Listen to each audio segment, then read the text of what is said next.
अस्सलाम वालेकुम। Hope all of you are doing very well. आज का जो हमारा टॉपिक ऑफ डिस्कशन है वो है ट्रांजिशन एलिमेंट, जो कि chapter number 6 second year chemistry का ये टॉपिक है, ठीक है, जिसमें हम आयरन को डिस्कस करेंगे। तो चलिए अपना आज का लेक्चर जो है वो स्टार्ट करते हैं।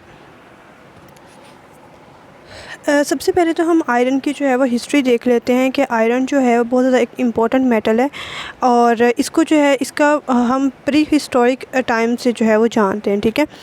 आयरन की जो है वो मुख्तलिफ ओर्स होते हैं जो कि बहुत ज़्यादा इंपॉर्टेंट है, जिसमें मैग्नीटाइट है Fe3O4, हेमाटाइट है Fe2O3 और लिमोनाइट है Fe2O3.3H2O, ठीक है। और जो चाइनीज़ लोग थे, ठीक है, उन्होंने सबसे पहले आयरन का इस्तेमाल किया था अबाउट 2500 BC, और उसके बाद इजिप्ट के अंदर जो है वो 1500 BC के अंदर आयरन को इस्तेमाल किया गया। आयरन की प्रोडक्शन अगर हम अपने सब कॉन्टिनेंट के लिहाज से देखें तो वो अब तकरीबन 600 BC से जो है वो यहाँ पे आयरन की को जो है वो प्रोड्यूस किया जा रहा है और उसका यूज़ किया जा रहा है। अब हम कमर्शियल फॉर्म्स देख लेते हैं आयरन की। तो आयरन जो है वो कमर्शियली 3 फॉर्म्स के अंदर एग्जिस्ट करता है। सबसे पहले है वो है पिग आयरन या फिर कास्ट आयरन, जिसके अंदर जो कार्बन की आप कह लेंगे परसेंटेज होती है 2.5 से 4.5% होती है। और रोट आयरन होता है जिसके अंदर कार्बन की परसेंटेज 0.12 टू 0.25% होती है। और स्टील जो होता है इसके अंदर कार्बन की परसेंटेज जो है वो 0.25 से लेकर 2.5% तक होती है। तो ये 3 हमारे पास कमर्शियली अवेलेबल फॉर्म्स हैं आयरन की। सबसे पहले अब हम रोट आयरन देख लेते हैं, और कंपोजिशन के अतबार से अगर हम देखें तो ये प्योरेस्ट फॉर्म होती है कमर्शियल आयरन की, जिसके अंदर कार्बन की लोएस्ट परसेंटेज होती है तकरीबन 0.3% तक, ठीक है। और इसके अंदर इम्प्योरिटीज़ होती हैं लाइक सल्फ़र, फॉस्फोर, सिलिकॉन और मैंगनीज़ वगैरह। इसमें सल्फ़र जो है वो 0.2 टू 0.15% तक होता है। मैंगनीज़ जो है वो अप टू 0.25% होता है। फॉस्फोरस जो है वो 0.04 टू 0.2% तक होता है। अगर हम इसके जो है वो मैन्युफैक्चरिंग के हवाले से बात करें कि कास्ट आयरन से हमने रोट आयरन बनाना है तो वो हम कैसे मैन्युफैक्चर करेंगे, तो इसको जो है वो हम पडलिंग के प्रोसेस से जो है वो मैन्युफैक्चर करते हैं, ठीक है। हम क्या करते हैं कि कास्ट आयरन को हीट करते हैं। एक स्पेशल टाइप की फर्नेस होती है जिसको रिवर्बिरेटर फर्नेस बोलते हैं या फिर पडलिंग फर्नेस बोलते हैं, ठीक है। उसके अंदर जो है वो हम कास्ट आयरन को हीट अप करते हैं, ठीक है। और उसकी जो रूफ़ होती है बहुत ज़्यादा लो होती है ताकि जितनी भी हमारे पास हॉट गैसेस हैं, ठीक है, वो मतलब उनकी हीट ज़ाया ना हो, और वो मतलब नीचे होगी तो वो जब रूफ़ नीचे होगी तो वो गैसेस जो हैं वो हमारा जो मिक्सचर होगा आयरन का उसकी तरफ जो है वो डिफ्लेक्ट होंगे, और फ्लेम जो है होगा वो भी डाउनवर्ड होगा ताकि कास्ट आयरन को जो है वो मेल्ट किया जा सके।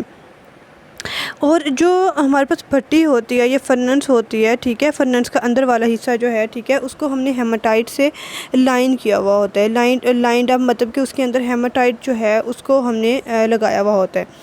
और कास्ट आयरन जो है इसको हमने अपनी उस भट्टी के अंदर रखना है, ठीक है, और फिर वो हॉट गैसेस की मदद से ये मेल्ट हो जाएगा। और आपने साथ साथ इसको जो है वो स्टिर करते रहना है एक लंबी सी आयरन रॉड की मदद से, ठीक है, जिसको हम रेबल्स बोलते हैं।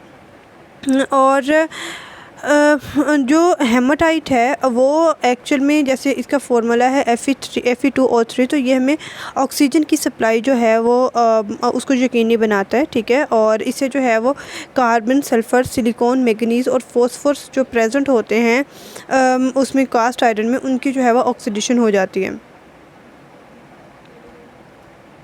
तो ये जो है वो हमारे पास सारा प्रोसेस जो है वो दिखाया गया है कि किस तरीके से जो है वो हमारे पास ये वाला प्रोसेस हो रहा होता है, और इसकी जो रूफ़ है वो लोअर है वो किस तरह से होती है, और ये सारा प्रोसेस।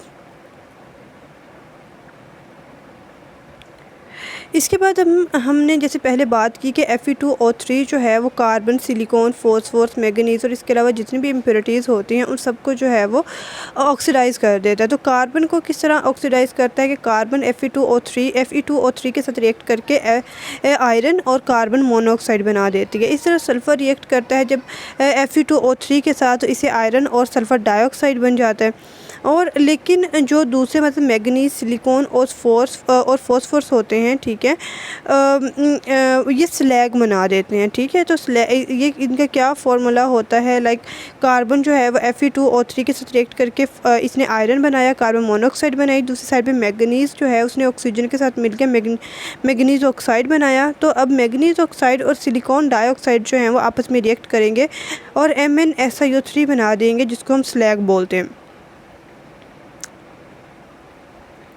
जब हम रिमूव करेंगे इम्प्योरिटीज़ को फ्रॉम द कास्ट आयरन, तो जो मेल्टिंग पॉइंट होगा, जो हमारे पास पीछे बच जाने वाला आयरन होगा, उसका जो मेल्टिंग पॉइंट है वो बहुत ज़्यादा हाई हो जाएगा, ठीक है। और इस वजह से जो है वो एक सेमी सॉलिड मैस जो है वो बन जाएगा।